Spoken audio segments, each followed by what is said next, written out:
Hey, salut les crypto lovers, c'est Weltemer, bienvenue pour l'édition du 9 du 8 2022 du petit journal du crypto. Regarde-moi ça, aujourd'hui, market cap global, 1088 milliards de dollars. On perd 3,31%, rien que ça. Je te dis pourquoi, après le générique.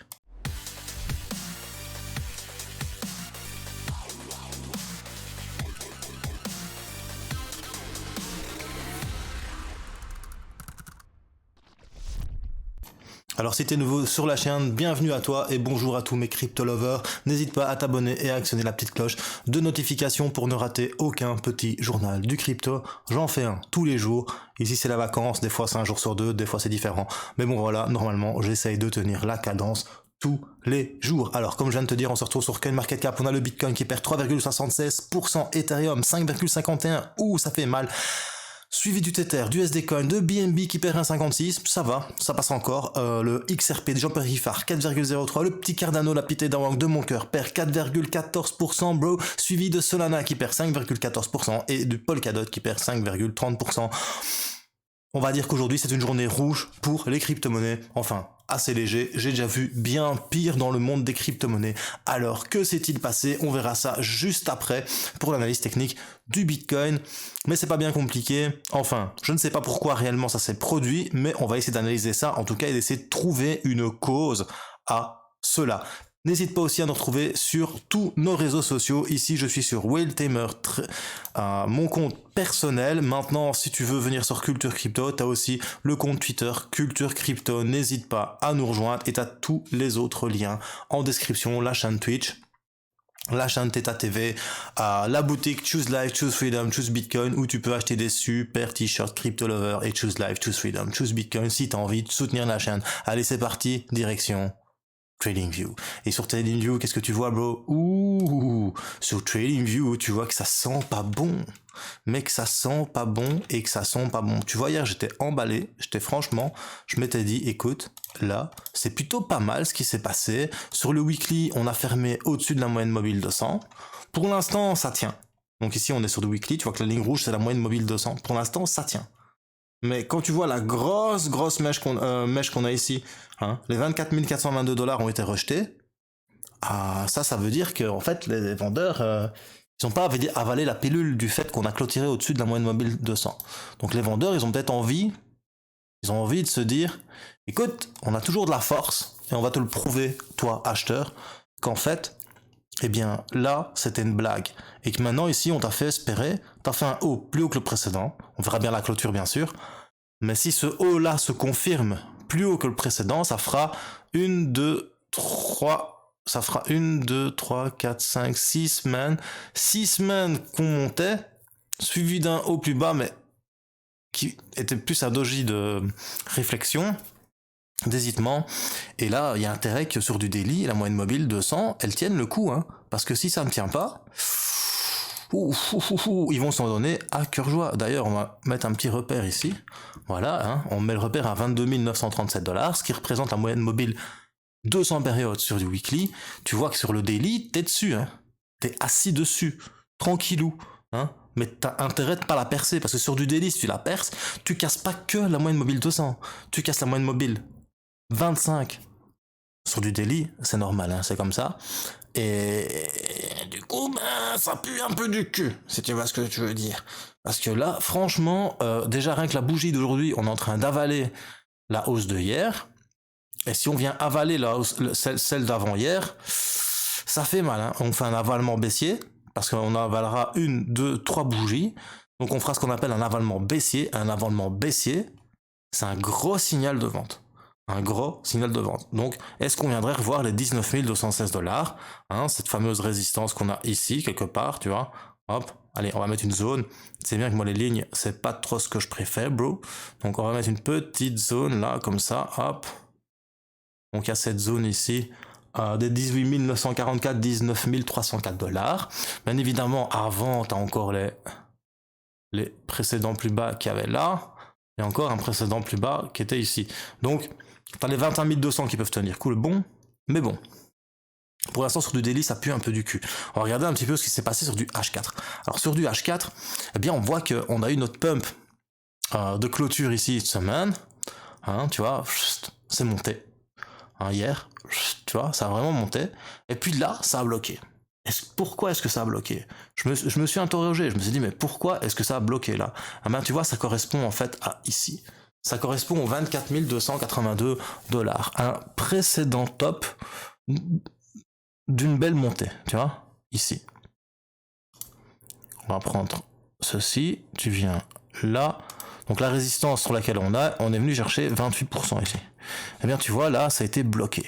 Ça a été bloqué ici. Pourquoi? Parce que là, lorsqu'on a atteint les 24 282 $, eh bien on a fort rechuté.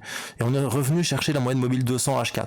Tu vois que ici, il y a des chances qu'on vienne aussi rechercher la moyenne mobile 200 H4. En tout cas, pour le moment, ça fait un petit pump and dump. Pas, je ne dis pas qu'il y a eu du pump and dump sur Bitcoin, mais c'est ce que ça me fait penser. On a eu un 1-to-1. Donc c'est 1-to-1. Donc 0, 1, 0. Là-dessus, tu sais rien faire. En plus, tu as eu un dead cross sur le MACD. Quand tu vois où il est monté, c'est vraiment ridicule. Il est monté à 200. Sur le RSI, le RSI il est monté là. On a fait un bas, un haut plus haut que le précédent. Donc on casse déjà tout. Donc compliqué aussi sur le RSI. Maintenant, ça veut pas dire que ça va chuter ad vitam, mais je voulais te montrer plus une autre analyse technique que j'ai fait déjà. Elle est là, théoriquement, voilà, je me mets en H1, voilà. Donc je me mets sur du H1, et sur du H1, qu'est-ce qu'on voit? On voit que tout à l'heure, ça s'est pile poil arrêté sur la moyenne mobile 200. Donc la ligne jaune ici, les 22 886, c'est la moyenne mobile 200. Tu vois que ça a tenu bon. Mais que depuis, c'est en train de chuter toujours. Maintenant, je ne dis pas qu'on fait un dead cat bounce, parce qu'un dead cat bounce, c'est pas exactement ça. Un dead cat bounce, ça prend rebond cette forme-là, tu vois, et puis ça rechute. Ici, on est peut-être en train de faire un biseau descendant, et un biseau descendant, eh bien, on le casse à la hausse. Le problème, c'est qu'il y a ce bas-là. Et si tu rejoins là, en fait, on est en train de faire un triangle symétrique, et ce petit triangle symétrique, généralement, c'est 50% de chance vers là haut, 50% de chance vers le bas. Maintenant, quand je regarde sur du H1, je me dis, écoute, on est revenu dans les 30, peut-être après, enfin en dessous des 30, peut-être qu'on va revenir chercher un petit peu la zone des 30-70, et tu vois bien que sur le MACD, ici, on commence enfin à faire des histos de plus en plus petits, qu'on va peut-être revenir faire un golden cross sur le MACD sur du H1. Mais en tout cas, ce qui est en train de se passer là, c'est les bears qui ont peut-être fait un bull trap. Donc un bull trap, qu'est-ce que c'est? Un bull trap, c'est faire pumper le cours de Bitcoin. Bon, pumper, il a pas pumpé non plus exceptionnel, il a pris 4%. Je vous le disais hier, les gars, si tu regardes ma vidéo d'hier, je te disais, attention, faut rester calme dans son slip, c'est pas parce que c'est chaud que ça va être bouillant. Hein, faut rester bien prudent, et j'ai bien eu raison de vous le dire. J'espère que vous n'êtes pas rentré dans un trade. Moi perso, mon TP n'est pas passé pour 5 $, j'ai pas vendu et ça a chuté, et maintenant je suis à moins 129 $ sur mon trade. Maintenant je m'en fous, je fais du margin trade, donc mon prix de liquidation est 14 000, donc j'ai le temps de voir venir. Mais attention, parce que là on a peut-être un bull trap. Le bull trap, c'est qu'est-ce que c'est? C'est les bears, donc les vendeurs qui lâchent un peu la pression, qui laissent acheter aux acheteurs, aux bulls, aux taureaux, et qui leur fait croire que c'est parti to the moon, tu vois. Et après, d'un coup, bam, ils vendent leur position, et très fortement, et du coup, ça crée un peu de panique. Conclusion, ils ont fait croire aux acheteurs que c'était parti pour un bull run. C'est ça, un bull trap. On attrape les taureaux, on leur met un piège, un bull trap, un piège à taureau, un piège acheteur. Donc ce qu'on a peut-être connu ici, c'est un piège acheteur. Parce que on a vraiment fait un 100% sur le Fibonacci. Enfin, presque.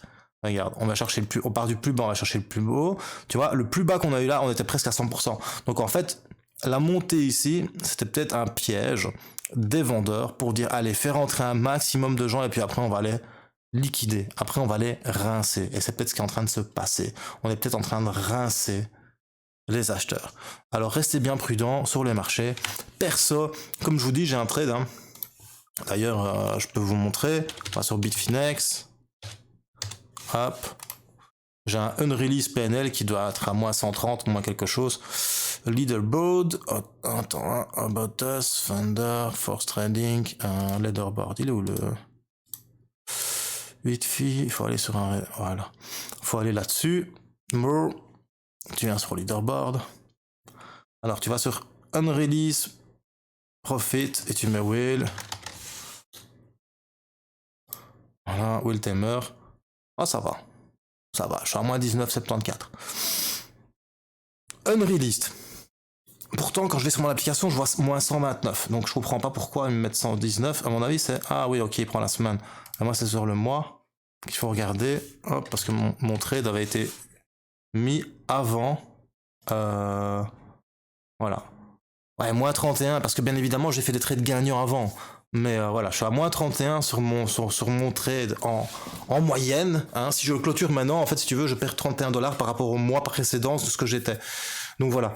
Ce qui est important de comprendre, c'est que même moi, je me suis fait avoir. J'aurais dû vendre là. J'étais devant. Je sais, j'ai vu ça, là, j'ai vu celui-là, tu vois, j'ai vu lui. Le spinning top, je me suis dit, où ça va vendre? Mais non, allez, je vais aller chercher quand même mon TP qui était à 24 600, je pense. Et mon TP, j'aurais pas dû aller chercher parce que mon TP, je l'ai eu dans mon dé. Et conclusion, ben là maintenant, je me tape un trade à moins $129 et j'attends, je vais devoir attendre que ça remonte pour pouvoir acheter. Maintenant, voilà, c'est ça faire du margin trade, c'est de la marge. Tu fais pas des trop gros trades pour te permettre de pouvoir attendre et payer peut-être du funding rate tous les jours. 10 centimes, je m'en bats les steaks, ou 50 centimes, je m'en bats les steaks, tu vois, si c'est pour aller chercher $200 après et récupérer sur même 30 jours $30, je regagne que $170. Tu vois, c'est ça le margin trade. Donc voilà, restez calme dans votre slip, c'est pas parce que ça a chuté aujourd'hui et que ça va encore chuter demain. Mais ce qui est important à comprendre aujourd'hui, c'est que la moyenne mobile weekly, elle est là. Elle est à 22 886. Si on casse la moyenne mobile weekly, après 2 jours seulement d'avoir clôturé au-dessus, une deuxième fois, c'est quand même un signe très important et très psychologique qui dit, écoutez les gars, on vous a bien eu, nous, les vendeurs, on avait juste envie de vous faire espérer que ça allait repartir tout de moon et que vous alliez toucher les 26 951 $. Vous voyez, moi j'avais mis un TP ici en fait. Donc pour que tu comprennes pourquoi mon trade je l'ai pas vendu. Hein, moi j'avais mis un TP à 24 736 parce que c'était le précédent plus haut. Donc je m'étais dit on y est presque, allez on va venir les chercher. Mais en fait j'aurais dû vendre 50% de ma position, prendre quand même le pognon et mettre un trading stop. Mais je l'ai pas fait parce que j'étais devant. Et voilà, et c'est tout. C'est pas grave, c'est comme ça. Donc voilà, c'était Will Tamer pour le petit journal du crypto. Donc n'oublie pas, ce qui est important, c'est la moyenne mobile weekly. Moyenne mobile 200 weekly. Si on vient la casser pendant la semaine et que ça continue de chuter, ça peut partir en vrille.